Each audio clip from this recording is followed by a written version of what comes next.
सही हदीस के अंदर ये रिवायत मिलती है कि अल्लाह के नबी सल्लल्लाहु अलैहि वसल्लम की बेटी हजरत फातिमा हजरत अली से नाराज होकर किसी बात पर चली आई घर। मियां बीवी, अली शौहर हैं, होता ही है मियां बीवी में कभी कभी मिजाज नहीं मिलते, खटक जाती है बात। हजरत फातिमा अपने घर चली आई हजरत अली से नाराज होकर। अल्लाह के नबी सल्लल्लाहु अलैहि वसल्लम की नजर पड़ी बेटी पर, समझ गए बेटी कुछ मायूस है, उदास है। बाप ने भी बेटी का चेहरा पढ़ लिया, पूछा बेटी क्या बात है? रोने लगी। आपने उनको सीने से लगाया, फरमाया बेटी मुझे बताओ क्या हुआ, तुम मेरी लख्ते जिगर हो, मेरे दिल का टुकड़ा हो, क्या बात है? कहा अब्बू मैं अली से नाराज होकर चली आई। लेडीज आई है ना, मां बहनें मौजूद है ना जलसे में, सुनो। दिन दिन भर फोन करके अपनी लड़कियों को पहाड़े पढ़ाने वाली हो, अपने लड़कियों को शह देने वाली हो, ऐसे घर में रहो। अरे ऐसे कैसे तेरी सास ऐसा कर सकती है? अरे तेरी नंद होती कौन है तेरे मामले में दखल देने वाली?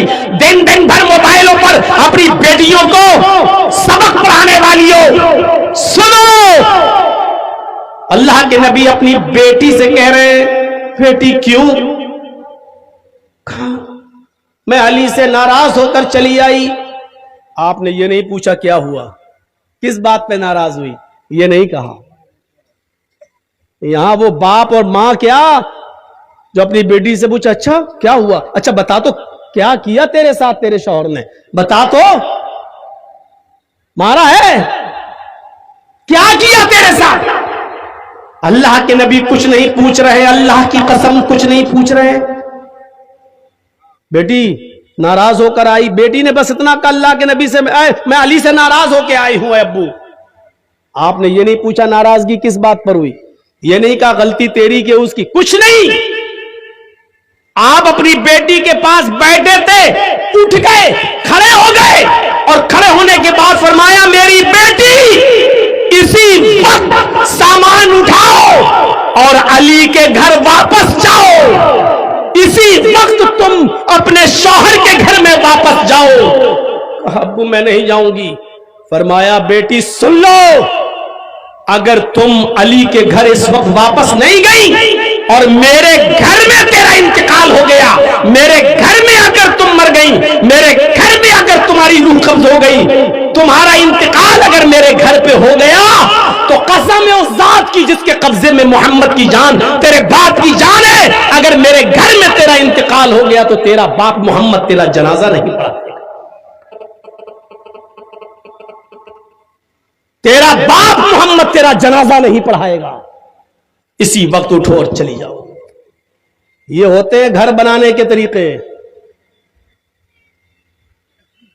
हज्जने सुन रही है ना, ये घर की औरतें ज्यादा बखेड़े करती हैं, यही घर ज्यादा बिगड़वाती हैं। सीरियल देख रही है ना, सास भी कभी बहू थी, पाकिस्तानी ड्रामे घरों में देखे जा रहे हैं, वही चीजें अपने घरों में अपनी बेटियों को उनके ससुराल में जाने के बाद बताए जा रहे हैं और पढ़ाए जा रहे हैं।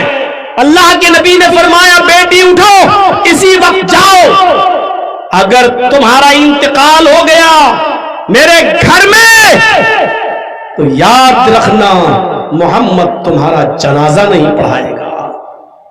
अपने शौहर से नाराज होकर अगर बेटी आए और इंतकाल कर जाए और इस हाल में कि शौहर उससे नाराज हो, तो मोहम्मद रसूलुल्लाह भी उसका जनाजा पढ़ाने से इनकार कर रहे हैं।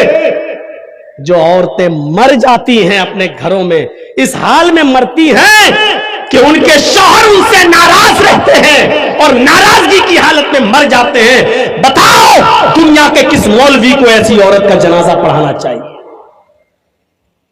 क्या ऐसी औरतें हक रखती हैं कि उनका जनाजा पढ़ाया जाए? क्या अधिकार है?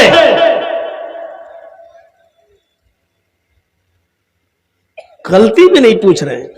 जाओ, पहले घर जाओ, घर पहुंचो, मैं आऊंगा, दोनों की गुफ्तगू सुनूंगा, जिसकी गलती होगी उसको समझा दूंगा, लेकिन अभी घर जाओ। यहां क्या होता है, अच्छा बेटी बैठ जा, अब नाक न रगड़वा दूं तो कहना, उसके बाप को भी बुलाऊंगा, उसके भाई को भी बुलाऊं, और जो लोग 4 आदमी बीच में पढ़े थे उनको भी बुलाऊंगा, तुम आए थे रिश्ता लेने के लिए, और अपने घर के 10 चक्कर न लगवा ले तब तक बेटी की डोली नहीं उठती, तब तक बेटी रुखसत नहीं होगी घर से। शर्म करो बेगैरतो, लड़कियों के घर इसी तरीके से बिगड़वाए जाते हैं, बेटियों के घर इसी तरीके से बिगड़वाए जाते हैं।